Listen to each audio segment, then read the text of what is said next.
Oke, selamat pagi, semangat pagi anak-anak. Semoga tetap sehat, tetap semangat. Pertemuan pada kali ini kita akan melanjutkan materi kita, yaitu materi dimensi 3 yang membahas tentang proyeksi. Proyeksi ini adalah materi prasyarat kita untuk mempelajari jarak dan sudut. Jadi untuk mempelajari jarak dan sudut kita perlu proyeksi ini. Setelah nanti kalian melihat tayangan ini, diharapkan bisa menentukan proyeksi dalam ruang dimensi 3 dan selanjutnya bisa memahami apa itu jarak dan sudut. Berapa jaraknya, berapa sudutnya. Proyeksi pada bangun ruang ada 3. Yang pertama yaitu proyeksi titik pada garis. Yang kedua proyeksi titik pada bidang, yang ketiga adalah proyeksi garis pada bidang. Kita akan pelajari satu persatu. Dimulai dari proyeksi titik pada garis. Ya. Dari titik P kita akan mencari proyeksinya ke garis K. Caranya tarik garis melalui titik P yang tegak lurus garis K, yaitu garis M. Jadi garis yang melalui titik P tegak lurus garis K, yaitu garis M. Kemudian garis M dan garis K akan saling berpotongan di titik Q. Nah, titik Q inilah yang merupakan hasil proyeksi titik P pada garis K. Jadi titik Q ini yang merupakan hasil proyeksi titik P pada garis K. Kita ulangi ya. Jadi tarik garis melalui P ya, yang tegak lurus garis K. Nih, tarik garis yaitu garis M, di mana dia agak lurus garis K. Nah ini ya. Nah, garis M dan garis K berpotongan di Q. Q inilah yang disebut dengan proyeksi titik P terhadap atau pada garis K. Garis perpotongannya. Ini ya. Sekarang kita coba contohnya. Diketahui kubus ABCDEFGH, tentukan proyeksi titik A. Titik A pada garis BC nih, pada garis BD. BD ini apa? Diagonal sisi ya. Kemudian pada garis ET. Nah, ET itu dengan T perpotongan AC dan BD. Nih, titik T berarti di tengah-tengah alas. Satu persatu kita telaah, kita pahami. Yang pertama yaitu kita akan mencari proyeksi titik A terhadap tadi garis BC. Caranya apa? Berarti kita tarik garis yang melalui titik A tegak lurus BC. Garis apa ya yang melalui titik A tegak lurus BC? Yaitu garis AB. AB tegak lurus BC. Berarti ada perpotongan antara AB dan BC, yaitu titik B. Nah, titik B inilah hasil proyeksi titik A pada garis BC. Nah ya. Yang kedua tadi, proyeksi titik A pada BD. BD adalah diagonal sisi. Tegak lurusnya di mana A? A tegak lurus BD jika ditarik garis ke C. AC tegak lurus BD. Titik potongnya di mana? Titik T. Artinya apa? A tegak lurus BD yaitu di titik T. Maka T adalah proyeksi titik A pada garis BD. Nah, ini kuncinya di sini. Tegak lurus gitu ya. Yang ketiga, ET. Garis ET yang merah itu, yang garis putus-putus merah. Proyeksi A ke ET artinya apa? Kita harus mencari garis yang melalui A tegak lurus ET. Garis apa ya? Nih, A tegak lurus ET, seret. Nah, A tegak lurus ET di mana? Nah, A akan tegak lurus ET itu jika A kita tarik ke G. AG, diagonal ruang. Nih. Kenapa? Nah, ini sudah kita bahas dulu di diagonal itu ya, sifat-sifat kubus ini. Ini ada bidang ACGE. Nah, ACGE bentuknya persegi panjang. Tuh. Bidang diagonal atau bidang diagonal ACGE, di mana AG itu akan tegak lurus ET. Atau nanti ada lagi, kalau kita hubungkan EG-nya, nih ya, ACGE ini ya, EG, nanti dia akan sejajar dengan C ke tengah-tengah ini juga, C ke tengah-tengah ini. Nah, ini sama, tegak lurus juga dengan AG. Berarti di sini kita punya titik temu AG dan ET adalah A aksen, maka A ke proyeksi titik A ke ET adalah A aksen. Ini. Kemudian selanjutnya adalah proyeksi titik pada bidang. Ini hampir sama dengan titik pada garis, idenya sama. Dari titik P ada titik P dan bidang H, titik P dan bidang H, titik P di luar bidang H.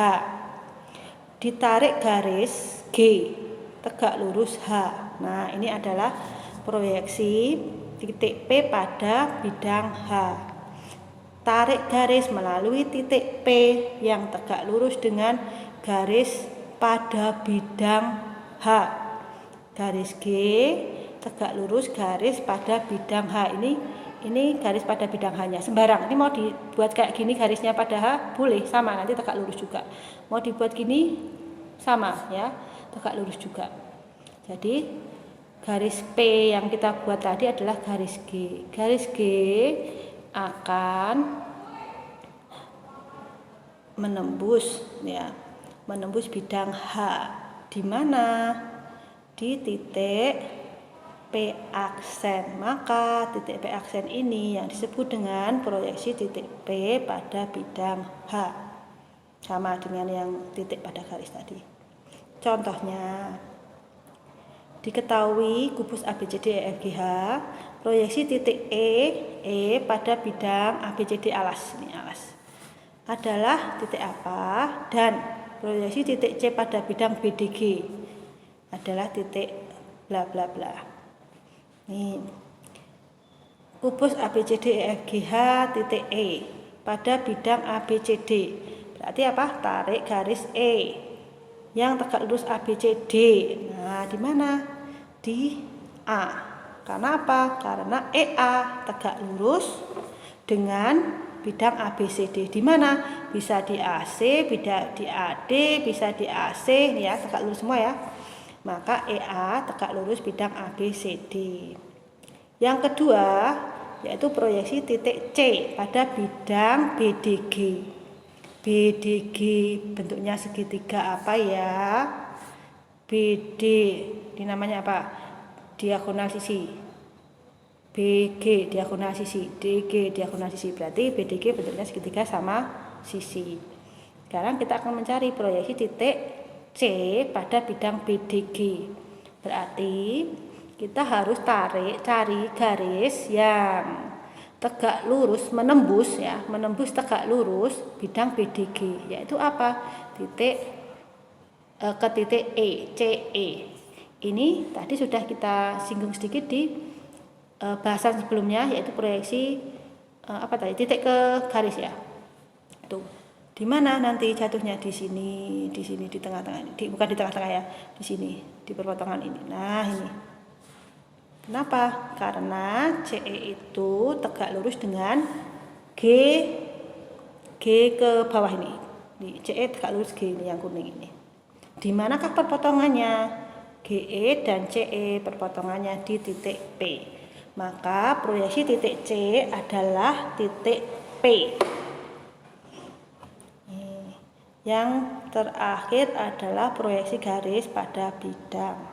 Proyeksi sebuah garis G ke sebuah bidang H dapat diperoleh dengan memproyeksikan titik-titik yang terdapat pada garis G. Di sini kita ambil dua titik, yaitu titik A dan titik B. Titik A kita proyeksikan, kita jatuhkan tegak lurus itu ya. Kayak kalau kita menjatuhkan benda ke bawah, pluk, mesti jatuhnya tegak lurus, sama ini ya. A ke A aksen, B ke B aksen. Nah, jadi proyeksi titik A ke bidang H tegak lurus, tarik garis melalui titik A tegak lurus, garis pada bidang H yaitu A aksen, B ke B aksen.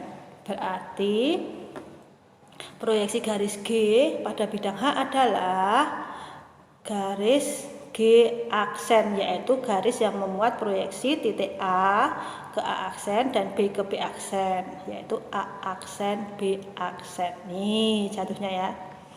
Kita ulangi sekali lagi. Ini dia proyeksi garis G, yaitu G aksen. Udah ya. Contohnya. Oke, sebelum contoh ada fakta-fakta tentang proyeksi garis ke bidang. Bahwa yang pertama, proyeksi garis pada bidang itu umumnya berupa garis.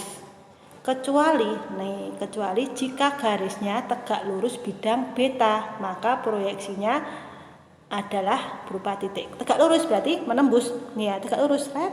Artinya apa? Berarti proyeksinya adalah suatu titik.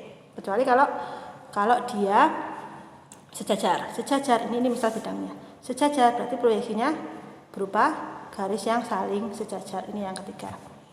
Jika garis G tegak lurus bidang beta, ini ya, tegak lurus bidang beta, maka proyeksi garis G pada beta akan sejajar dengan G. Jadi G sejajar G aksen.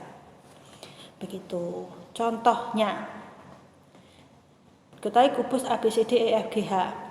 Proyeksi garis EF ke bidang ABCD. EF ke bidang alas ABCD. Caranya bagaimana tadi? E proyeksikan ke A pada bidang ABCD, jatuhnya di A. F ke bidang ABCD, jatuhnya di mana tegak lurusnya? Di B. Berarti proyeksi EF adalah AB. E ke A, EF ke B. Berarti proyeksinya adalah AB. Udah kita jawab ya. Jika panjang rusuk kubusnya 6 cm, panjang proyeksi garis CG pada bidang BDG, nah ini sama, masih pakai BDG ya, adalah berapa? Ini tadi ya. Proyeksi garis E pada bidang ABCD berarti menentukan proyeksi titik E dan F pada bidang ABCD dan F-nya di sini. Yaitu apa? Masing-masing E pada A, F pada B. Berarti proyeksinya adalah garis AB. Ya, enggak masalah ya. Ini sekali lagi. Ini dia EF jatuh ke bidang ABCD di AB. Contoh lagi, pembahasan yang kedua ya. Proyeksi garis CG pada bidang BDG tadi. Berarti menentukan proyeksi CG dulu, C dan titik G ya, C dan G ke bidang BDG. C tadi sudah dicari proyeksinya C ke bidang BDG pada titik di sini ya, titik P. Nah, ini perpotongan antara CE dan G ke alas, tengah alas, yaitu titik P. Berarti proyeksi titik C adalah titik P. Titik G ke BDG adalah apa? Di sini lihat ada double G di sini ya. Berarti proyeksi titik G ke bidang BDG yaitu G itu sendiri, perpotongan titik ke bidangnya. C tadi ke P, C ke P, G tetap ke G. Berarti proyeksi garis CG pada bidang BDG adalah titik PG. Nah, sekarang kita akan mencari panjangnya berapa. Tadi proyeksi itu mesti ada tegak lurus. Berarti kalau ada tegak lurus, ada segitiga, kita bisa pakai Pitagoras. Panjang PG bisa kita cari pakai Pitagoras atau pakai rumus umum sebenarnya ya. Nanti bisa kita cari dengan rumus umum. PG itu sama dengan 2/3 dari RG, dari GR. GR itu berapa? GR bisa kita hitung tuh nanti diperumum ya. Kalau rusuknya A, kemudian di sini berarti A akar 2, ini A, maka ketemu GR-nya adalah setengah A akar 6. Kita hitung 2/3 kali setengah, 2-nya hilang, berarti tinggal 1/3. A akar 6. A-nya apa A-nya? A-nya adalah panjang rusuk kubus 6 cm. Berarti 1/3 kali 6 akar 6 sama dengan 2 akar 2 cm. Ini ya. Ini panjang proyeksi garis CG ke BDG. Kita lanjut. Contoh yang terakhir. Diketahui limas beraturan artinya apa? Alasnya bentuknya beraturan. Ini limas segi 4 ya. Limas segi 4 ABCD. Berarti ABCD adalah persegi bujur sangkar kalau dulu dibilang ya. Diketahui limas beraturan TABCD dengan panjang AB 16. Artinya BC juga 16. TA rusuk tegaknya 18 cm. Panjang proyeksi TA pada bidang ABCD ini. TA pada ABCD adalah berapa? Nih, proyeksi TA pada bidang ABCD ya. Artinya kita cari dulu proyeksi titik T ke ABCD. Nah, dilihat ini. T itu apanya limas? Puncaknya limas. Puncak limas ke alas itu tegak lurusnya di mana? T ke tengah-tengah ABCD. Ini namanya apa? Garis tinggi. Garis tinggi selalu tegak lurus dari alas. Artinya proyeksi T ke alas yaitu garis tingginya. Garis tinggi limas T aksen. T aksen. Berarti proyeksi T ke T aksen. TA. Proyeksi A terhadap ABCD. Ini ya, A ke ABCD berarti proyeksinya adalah ke titik A sendiri. Nah, proyeksi titik A pada ABCD berarti sama dengan AT aksen. Berapakah panjang AT aksen? Beraturan, artinya tadi ini persegi. Berarti AT aksen sama dengan setengah AC. AC itu diagonal sisi persegi. Berarti A akar 2 setengah kali A-nya 16 akar 2 AT aksen sama dengan 8 akar 2. Jadi panjang proyeksi TA pada bidang ABCD adalah 8 akar 2. Nah, sampai di sini dulu ya. Kita sudah panjang ini ya membahas tentang proyeksi pada bangun ruang. Nah, ini jadi kesimpulannya tadi apa? Ketika kita mencari proyeksi, maka kita harus menentukan dulu garis yang tegak lurus gitu ya.